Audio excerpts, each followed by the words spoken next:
Good morning. It's Saturday. Here you get some work done on the truck. Thanks for watching this video. Thanks for coming back if it's not the first one you've watched. Today we're going to be working on the truck again. I got basically two things to do before I'm ready to hand it off to my sandblaster. The first thing, we're going to swap out this axle. When we swap that out, I'm going to take apart these leaf packs and make it essentially a mono leaf setup. We're going to get rid of the middle leaf. We're going to take the blocks out and leave those out. And I got a 1-inch drop shackle. And hopefully that gets the truck somewhat level for now. And then we're going to get that all back together. And the last thing I got to do is up here, when we were pulling the motor mounts out, I did snap off one of the bolts. I think the Loctite that was on it maybe was still grabbing hard enough that it broke. So there's the back side. So hopefully there's enough material back there. We'll get it real hot, stick a vice grips on it, should be able to get it out. If not, we'll weld a nut on the back side and get it out that way. So I will start making a little progress. We're gonna lift the truck up, lift it down, lower it down, start working on getting this diff out of here, and then, yeah, check in with you a little bit later.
Alrighty guys, I'm picking back up. You made quite a bit of progress. What have we done since I last saw you?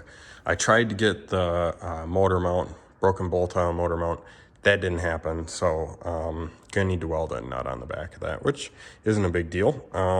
Here, got a little axle fiasco going on, but I pulled the cover off this one. A, because I wanted to look in it before I spent a bunch of time swapping, and B, the guy told me it was a 373 rear end. I just wanted to make sure it actually was before we spent time cutting and, you know, getting the old rear differential out. So this is, in fact, a 373. The best way to tell, of course, is the glove box code, but if you don't trust that, you can take the gear that's back there, the pinion gear, and divide it by the ring gear right here, which, funny enough, it does say 1141 right here, which 11 is the pinion gear teeth and 41 is the ring gear teeth count. So it looks really good in there. It was behind a V6 truck, so I think it'll work, you know, really good. I don't think it's been worked very hard in its life, so I'm going to work on probably moving this differential to wherever the heck its resting place is, and then pull the wheels off of it and put them on here, slide that guy under, and we'll start bolting it up. You might have saw me doing some cutting and grinding and whatever over here. Here's the broken leaf spring that was in the truck. And so what I did for now, and I'm going to give this a shot, we'll see how it works.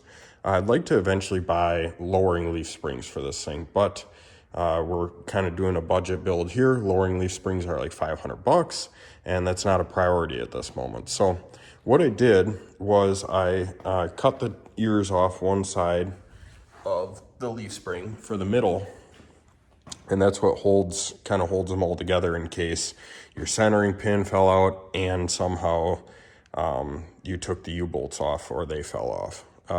So I cut that off because there's not really a better way to get it off without doing that. And essentially all I did was I took the middle leaf out. So this is considered the bottom leaf. This is the top, and that one is the middle. So you can see over here, funny enough, when I took this one apart, everything fell on because the centering pin had snapped. So we got a new centering pin in there. Took it to the grinding wheel over here and got it all nice and ready to go in the axle. And so we're gonna give this a shot. It might be a little more bouncy. It's gonna take, I don't know, a 1/4 inch of height out of the truck, but I will likely be stabilizing the axle, so the whole bounciness won't necessarily affect wheel hop. So yeah, this is kind of where we're at. And like I said, I'm going to start moving axles around, probably get the cover back on this guy, and see when I see you guys next what we got done.